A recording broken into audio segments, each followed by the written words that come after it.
সর্বপ্রথম হচ্ছে রসুলকে বিশ্বাস করার নাম হচ্ছে ঈমান। এখন অনেকে আল্লাহরে বিশ্বাস করার নাম হইলে ঈমান। আল্লাহরে তো আবু জেহেলও বিশ্বাস করত, আবু লাহাবও বিশ্বাস করত। যদি কন যে হুজুর এই কথা কইলেন দলিল কই? আবু জেহেল কাবা মানত, কিন্তু মুহাম্মদ সাল্লাল্লাহু আলাইহি ওয়াসাল্লামকে মানত না। আবু জেহেল কাবা মানত, আবু লাহাব কাবা মানত।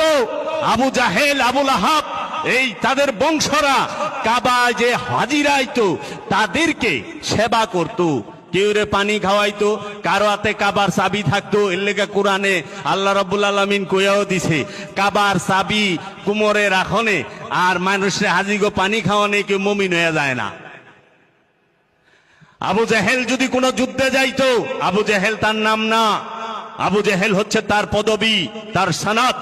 এই নাম দিছে মহানবী, মহানবী বলছে আবু জেহেল, কিন্তু তোনার আসল নাম হচ্ছে বাপদাদার দেওয়া নাম হচ্ছে আবুল হেকাম। আবু অর্থ পিতা, হেকাম শব্দের অর্থ হচ্ছে জ্ঞানের, জ্ঞানের পিতা।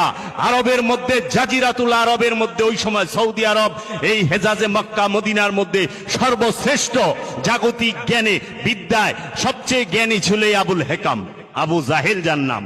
এর জন্য মহানবী বলছে আপনি তো আবুল হেকাম না, আপনি হইলেন আবু জাহেল। আপনি জ্ঞানীর পিতা না, আপনি হলেন মূর্খের পিতা। আজকে জগৎ এই মূর্খের পিতারই চিনে, কিন্তু সে কইল অনেক বড় ডিগ্রিধারী, সবচেয়ে বড় শিক্ষিত এবং সর্দার ছিল।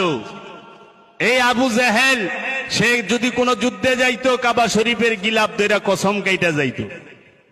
আবু জাহেল সাহেবা উকবাদের যে মূর্তি লাত মানাত উজ্জা থবল নিকসু মাকাসু এরা সব কাবা ঘরের ভিতরে থাকতো, কাবা মানত, কিন্তু জিন্দা কাবা, নূরের কাবা কে মানত না, মহানবীকে মানত না, রসুলকে মানত না, আল্লাহকে মানত।